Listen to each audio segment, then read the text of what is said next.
Hello friends, today we discuss about the sexual reproduction in plants, which is belonging to the 12th state board biology. इसके ऊपर अलग अलग तरीके से marking में क्वेश्चन पूछे जाते हैं. What is mean by sexual reproduction? 1 marks. Short note on sexual reproduction in plants 2 marks. और detailed description in sexual reproduction on higher plants for 3 marks. Draw a well-labeled diagram of a typical flower, 2 marks. What is mean by the accessory floral whorls, 1 mark. Name the accessory floral whorls, 1 mark. What is mean by essential floral whorls, 1 mark. Name the essential floral whorls, 1 mark. या फिर कभी कभी MCQ में या कभी कभी match the pairs में.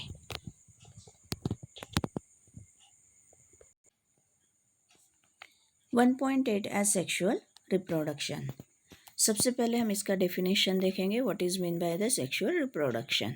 It is the process of reproduction in which parents gives birth to new individual as new plant by the fusion of sex cells as gametes to form zygote is known as to be the sexual reproduction. हम ऐसा बोल सकते हैं कि ये एक तरह का रिप्रोडक्शन का प्रोसेस है जिसमें पेरेंट्स किसी अपने जैसे ही न्यू इंडिविजुअल को जन्म देते या नए पौधे एनिमल न्यू इंडिविजुअल को जन्म देते और प्लांट न्यू प्लांट को जन्म देते हैं बाय द फ्यूजन. और कैसे? तो by the fusion of sex cells और गमिट्स, यानी उन पेरेंट्स के शरीर में सेक्स सेल्स बनेगी जिसे हम गमिट्स नाम देते हैं और इन सेक्स सेल्स या गमिट्स का फ्यूजन होगा, मिक्सिंग होगा और जिससे एक नया स्ट्रक्चर बनेगा जिसे हम बोलेंगे जाइगोट. और इसी जाइगोट से फिर धीरे धीरे एक नए इंडिविजुअल में बदलना शुरू हो जाएगा जो कि बिल्कुल एग्जैक्टली पेरेंट्स की तरह नज़र आएगा. सो it is called the sexual reproduction. या हम ऐसा बोल सकते कि सेक्शुअल ये वर्ड कैसे? तो जो कोई लिविंग ऑर्गेनिज्म एज एनिमल है या प्लांट है उनके शरीर में सबसे पहले सेक्स सेल्स यानी जिसे हम गमिट्स कहते हैं गमिट्स बनेंगी और इसी गमिट्स की वजह से एक नए इंडिविजुअल को रिप्रोड्यूस किया जाएगा. So it is known as sexual reproduction. हम इस सेक्शुअल रिप्रोडक्शन को कुछ समराइज पॉइंट से डिस्कस करेंगे. Zygote gives rise to embryo which is in the form of matures to seed or a baby or young one in case of animal. यानी हम ऐसा बोल सकते हैं कि सेक्स सेल्स या गमिट्स फ्यूज़ होने के बाद जाइगोट बनेगा और जाइगोट धीरे धीरे अपने आप में अपना स्ट्रक्चरल फॉर्म देगा या अपना स्वरूप बदलेगा जिसे हम एम्ब्रियो कहेंगे. यही एम्ब्रियो धीरे धीरे एक मैच्योरिटी के साथ सीड में बदल जाएगा, सीड प्लांट में बोलेंगे. और अगर एनिमल की बात करते हैं तो यही एम्ब्रियो धीरे धीरे मैच्योर होने के बाद बेबी या यंग वन में बदल जाएगा. Zygote is diploid cell is formed by union or fusion of two haploid gametes as male gamete fuses with female gamete. ये जो जाइगोट है ये जाइगोट जो है वो किसी एक सिंपल सेल में नहीं जिसे हम बोलेंगे कि only cell have an one set of chromosome, ऐसे सेल में नहीं बन सकता. जाइगोट उसी में बनता है जहाँ पर ऐसी एक सेल है जो सेल अपने आप में 2n ट्वाइस एन यानी 2 सेट ऑफ क्रोमोजोम में होता है. तो 2 सेट ऑफ क्रोमोजोम में आने के लिए उस डिप्लॉयड सेल को फॉर्म होने के लिए सबसे पहले 2 हैप्लॉयड सेल यानी one of the male gamete as simply 1 set of chromosome यही फ्यूज़ करेगा 1 set of chromosome as a female gamete. जब इस तरीके से 2 हैप्लॉयड या सिंगल सेट ऑफ क्रोमोजोम्स एक साथ मिक्स हो जाएगी तो वो 2 सेट ऑफ क्रोमोजोम यानी डिप्लॉयड सेल बन जाएगी और वही डिप्लॉयड सेल फिर समय के साथ मैच्योर होता हुआ जाइगोट कहलाया जाएगा. We say that only sexual reproduction carried by diploid cells. या हम ऐसा बोल सकते सीधा सीधा कि सेक्सुअल रिप्रोडक्शन हमेशा डिप्लॉयड सेल में ही होगा या किया जाता है. थोड़ा सा हम इस सेक्सुअल और रिप्रोडक्शन का मीन देखेंगे. Sexual means by using sex cells, sexual को दो छोटे छोटे पार्ट्स में मैंने डिवाइड कर दिया है। सेक्स का मतलब है to have an sex cells, और यूएल का मतलब है एक ऐसा प्रॉपर मेथड, एक परफेक्ट मेथड जिसमें फ्यूजन यानी एक दूसरे में फ्यूज मिक्स हो जाएंगे, मिक्सिंग होगा। तो क्या मिक्स होगा? दो सेक्स सेल्स मिक्स होगी। ये जो दो सेक्स सेल्स है ये दो टाइप्स की होती है, जिसे कॉम्पैटिबल गमीट्स या कॉम्पैटिबल सेक्स सेल्स भी कहा जाता है। जिसे हम दो होते हैं इस वजह से बोथ, यही बोथ जो वर्ड है एंशियंटली एम्फी कहलाया जाता था, और इसी वर्ड की वजह से इस सेक्सुअल रिप्रोडक्शन को एम्फीमिक्सिस भी कहते हैं। So sexual reproduction is also called as amphimixis, that is reproduction takes place by both gametes to mix. One who male gamete fuses mix with a female gamete. It is biparental और bisexual reproduction. Yes, ये जो reproduction होता है ये reproduction किसी एक parent में नहीं हो सकता। अगर किसी एक पेरेंट में होता है तो वो बायसेक्सुअल पेरेंट होना चाहिए, यानी किसी एक ही का शरीर है पर जिसके शरीर में दो सेक्सुअल ऑर्गन्स होंगे, मेल सेक्सुअल ऑर्गन और फीमेल सेक्सुअल ऑर्गन, जिसमें हर्माफ्रोडाइट भी कहा जाता है।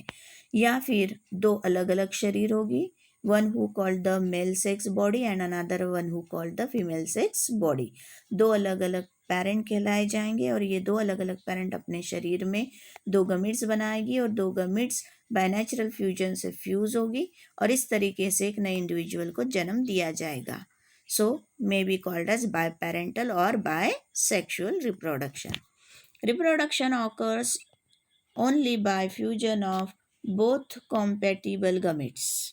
हम ऐसा बोल सकते हैं कि रिप्रोडक्शन हमेशा एक कॉम्पैटिबल गमीट्स के साथ ही किया जाएगा। कॉम्पैटिबल का ही मतलब है अपोजेबल।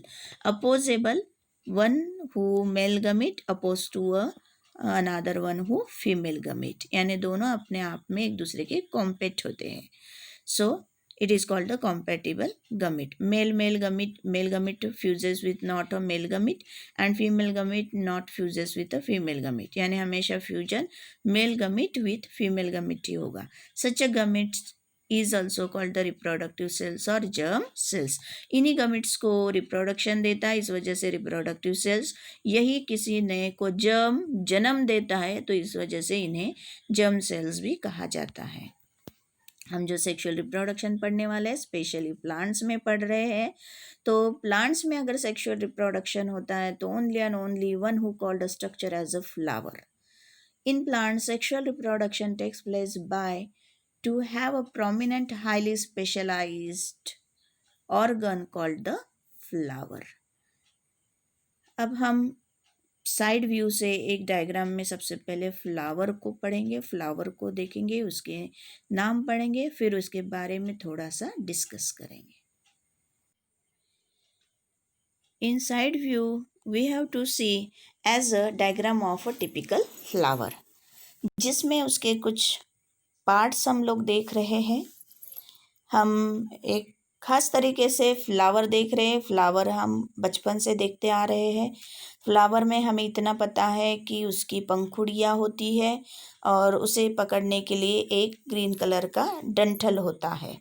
पर यहाँ हम क्या पढ़ेंगे, देखिए यहाँ पर इसमें फ्लावर्स की जो पंखुड़ियाँ, जिसे हम कोरोला या पेटल कहते हैं, इस फ्लावर की इन कोरोला या पेटल को सपोर्ट करने वाली नीचे कैलिक्स या सेपल जो ग्रीन कलर की होती है, वो उसे जकड़े रखती है, पकड़े रखती है, और वही उस ग्रीन कलर की डंठल से राइज होती है और उससे चिपकी होती है।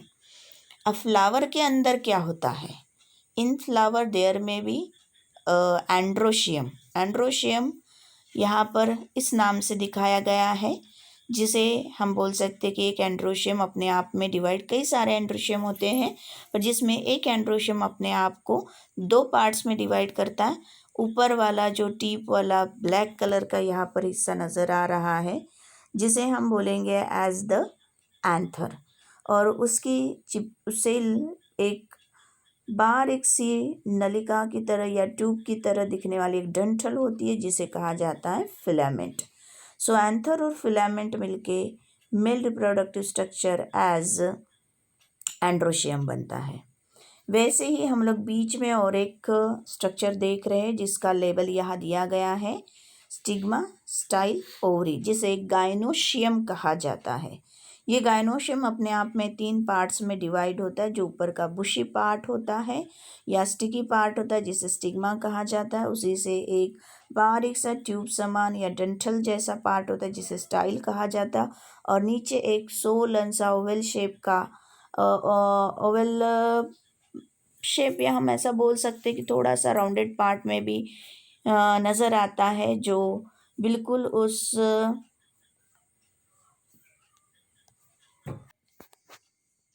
इस फ्लावर में हम देख चुके हैं कि androecium, gynoecium, Corolla and calyx. Calyx and Corolla ये 2 अलग पार्ट्स होते हैं जिसे एसेसरी फ्लोरल वल कहा जाता है, और गाइनोशियम और एंड्रोशियम ये 2 अलग पार्ट्स होते हैं जिसे इसेंशियल फ्लोरल वल्स कहा जाता है। We are discuss about some of the another points about the sexual reproduction.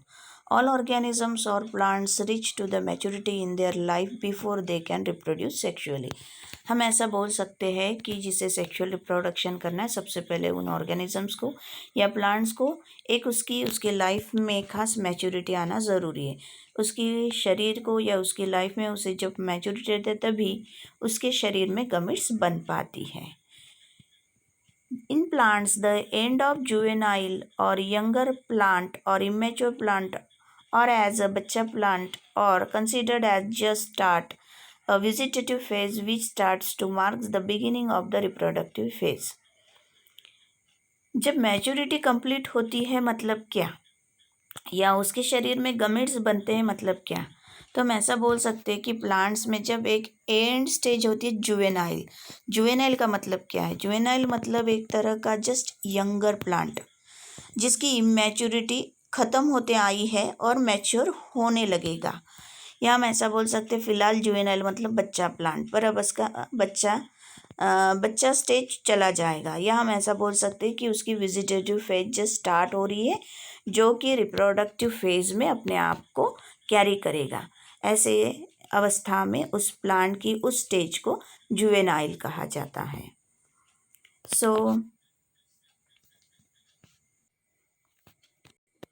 Such a state seen easily in the higher plants at the time of flowering. ऐसी जो अवस्था है हमेशा उस प्लांट में जब फ्लावरिंग का टाइम आने लगता है तब उस समय नज़र आती है, या उस अवस्था को बोला जा सकता है। The flower is specialise reproductive structure of a plant in which sexual reproduction takes place. जब उस प्लांट में फ्लावर आना शुरू हो जाता है तो उसी समय में उसका सेक्सुअल रिप्रोडक्शन कैरी किया जाता है, या हम ऐसा बोल सकते हैं कि उस प्लांट का फ्लावर एक स्पेशलाइज्ड ऑर्गन है जिसमें फ्लावर ही सेक्सुअल रिप्रोडक्शन शो करेगा या सेक्सुअल रिप्रोडक्शन में पार्टिसिपेट करेगा। जिस फ्लावर में सारे पार्ट्स वेल डेवलप्ड होते उस फ्लावर को टिपिकल फ्लावर कहा जाता है।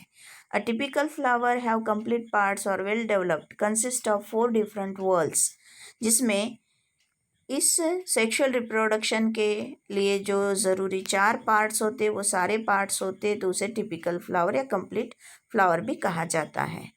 So we have to discuss about the 4 different whorls. Calyx और सेपल्स जो ग्रीन कलर के होते हैं और फोटोसिंथेसिस करता है, और जब नई तरीके से फूल निकलने वाला होता है तो कली होता है, कली को फूल बनाने के लिए मैच्योर करने के लिए यही फोटोसिंथेसिस करके उसे फूड सप्लाई करता है। सेकेंड, कोरोला और petals coloured have some with fragrance और सेंट। कलर्ड के अलग अलग रंग के कोरोला यानी पंखुड़ियाँ पेटल्स होती है, और कुछ पंखुड़ियों को अलग अलग सुगंध फ्रेग्रेंस या सेंट होता है जो इंसेक्ट को अट्रैक्ट करते हैं। तो इंसेक्ट को किस लिए अट्रैक्ट किया जाता है? For the pollination. Third one is the androecium और स्टेमन्स।